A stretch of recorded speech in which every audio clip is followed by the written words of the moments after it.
Bienvenidas y bienvenidos nuevamente a esta segunda sesión de la serie de entrevistas en base a mitos y realidades en torno a la encuesta de opinión pública.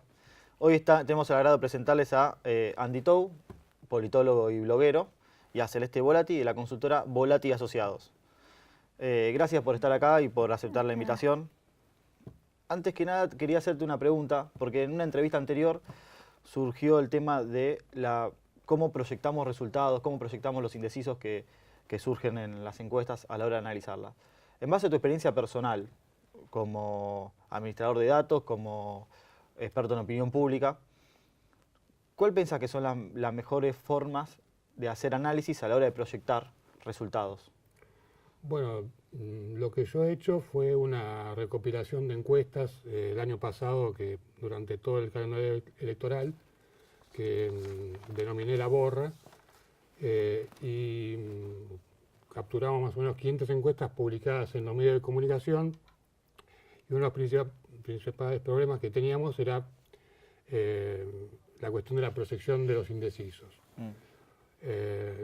Que si uno lo hacía linealmente tenía un gran margen de error. Creo, como decían en entrevistas anteriores, es muy difícil saber qué va a pasar con los indecisos, qué van a hacer finalmente. Y como la dictadura de lo mediática está exigiendo un número redondo, final, quiere saber el porcentaje de votos positivos válidamente emitidos. Quieren la predicción. Claro, quiere saber el resultado, cómo va a salir la elección. Uno se ve obligado a hacer esta proyección lineal y si uno tiene un 10% de indecisos, eso implica un riesgo enorme de equivocarse, y eso es lo que vimos en varias elecciones, en la segunda vuelta de la Ciudad de Buenos Aires el año pasado, lo vimos también en la primera vuelta de presidencial, que las proyecciones lineales de indecisos, digamos, aritméticas, de acuerdo a la proporción de intención de voto definida, implica mucho riesgo. Entonces hay que tener mucho cuidado con eso y siempre buscar cuál es el porcentaje efectivo de indecisos, para no, digamos, para por lo menos aclarar eso y saber cuál es el nivel de incertidumbre de la elección real, ¿no? Y hay una forma de darse cuenta de son indecisos respecto a qué, porque a mí se me ocurre, bueno, el indeciso, si se lo proyectase de un modo así como decías aritmético, el que hay que tener cuidado de no hacer, irían en proporcional a cómo vienen los candidatos en los que ya están decididos.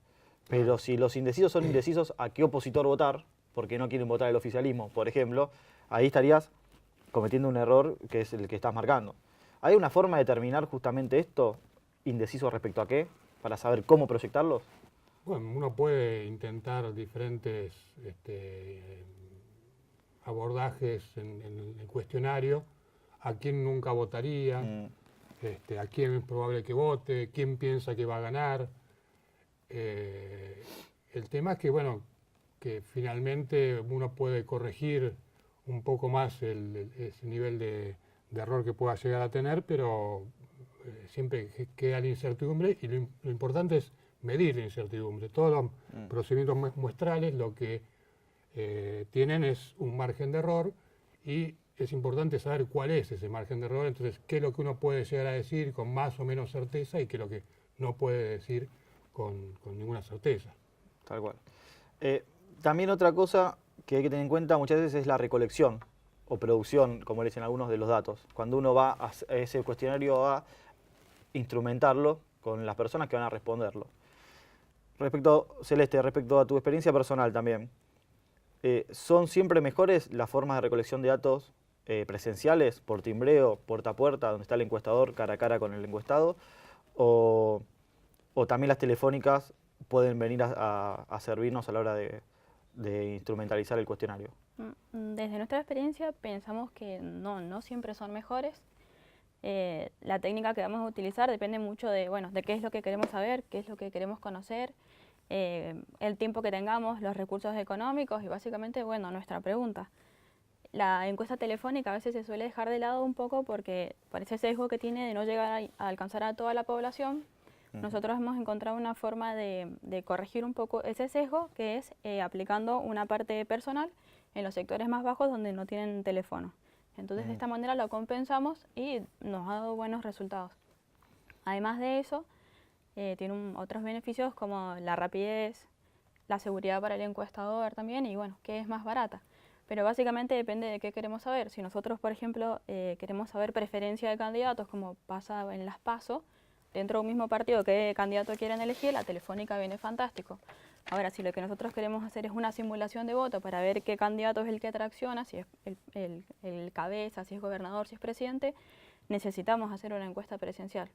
Somos nosotros los que vamos a definir qué es lo mejor.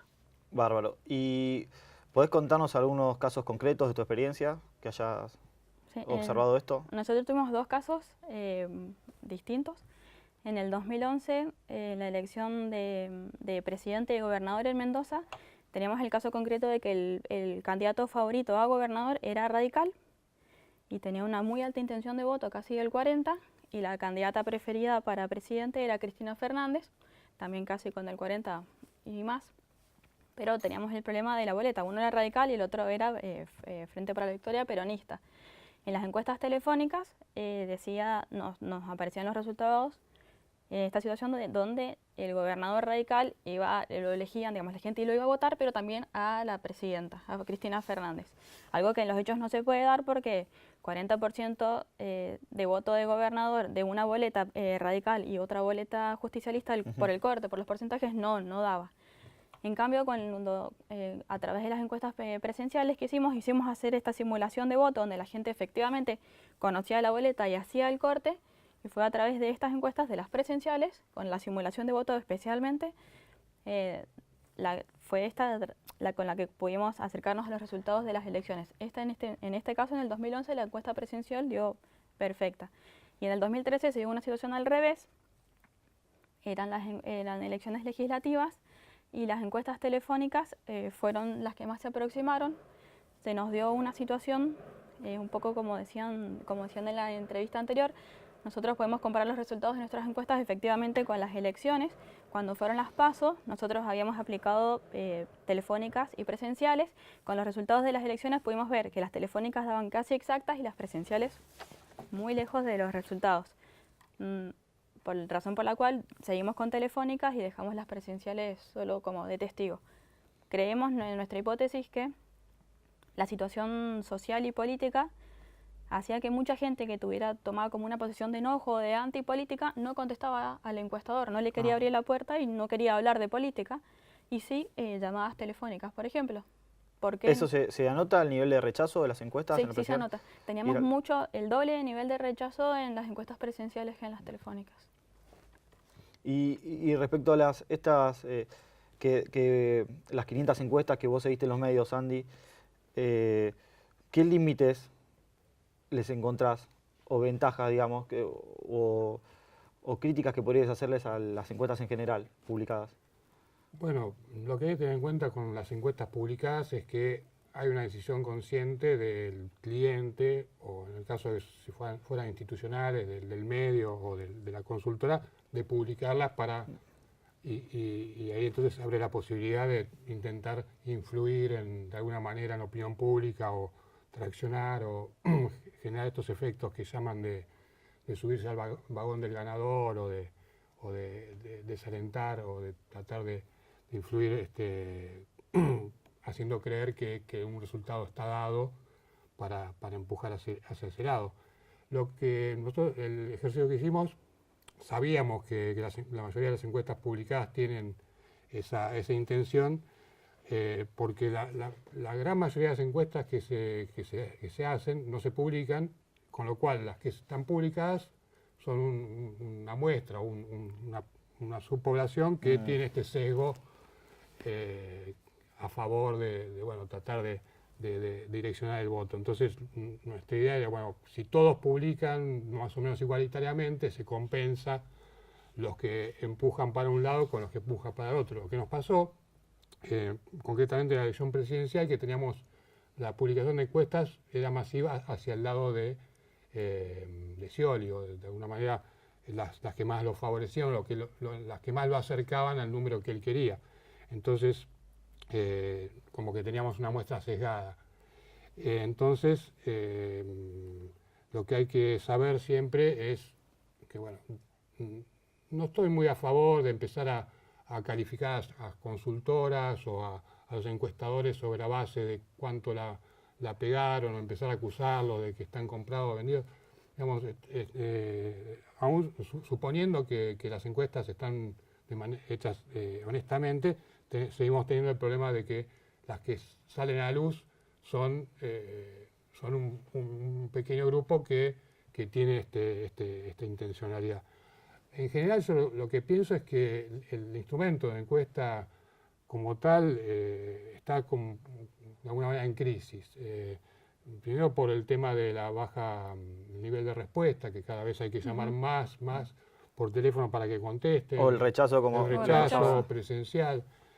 Y hay que pensar que la encuesta o el muestreo, la estadística, fue una ciencia o una disciplina que se generó frente a los costos enormes que producía hacer censos, ¿no? De preguntarle a todo el mundo, y eso era un costo muy grande. Desarrollaron el muestreo como una manera de reducir el costo. Yo creo que hoy en día con Internet y con las nuevas tecnologías hay que desarrollar, hay que pensar en otras maneras de capturar la opinión pública y otros fenómenos sociales. Y esto tiene que ver no con el porvenir de las encuestas. Vos, Celeste, ¿cuál te parece que de acá adelante se va a desarrollar estos instrumentos?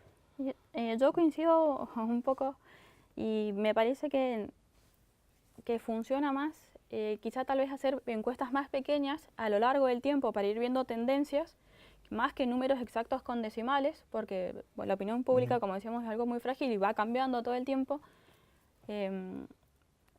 Las ciencias sociales trabajan quizá más y sobre todo en opinión, más como con tendencias y a la vez triangular y tener otras técnicas como más que nada sobre todo cualitativas para entender el porqué de las variaciones y sobre todo el investigador, que es el que va viendo qué es lo que va pasando. ¿Y algo más sobre el porvenir quieren agregar? Creo que es eso, que con las redes sociales sobre todo y toda esta gran cantidad de datos, que también hay mucho bla bla, o no hay mucha precisión, todavía está todo en pañales, pero creo que en el futuro va a ir por ese lado. Va a ir por ese lado. Y bueno, de nuevo, la experiencia que yo tuve de agregación de encuestas y de estos trabajos que hacen en Estados Unidos con las elecciones presidenciales, y también han hecho... hay un nivel de incertidumbre muy grande y que se está viendo en Estados Unidos, con que bueno, las probabilidades para Hillary Clinton bajan, suben las de Trump día a día. Lo hemos visto con el Brexit, que también decían que iba a ganar el Remain, terminó ganando el Brexit. En España decían que iba a salir segundo Podemos, según todas las encuestas. Entonces, bueno, sepamos cuáles son los límites. Como ella dice, las encuestas muestran tendencias. Pretender que den números exactos no es lógico, ¿no? Es irreal.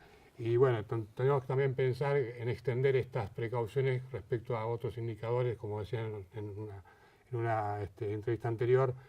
No hay ningún otro fenómeno que no sean las elecciones que uno pueda finalmente tener la contrastación con el parámetro real que en todas las encuestas de estadística que se están haciendo actualmente, ¿no?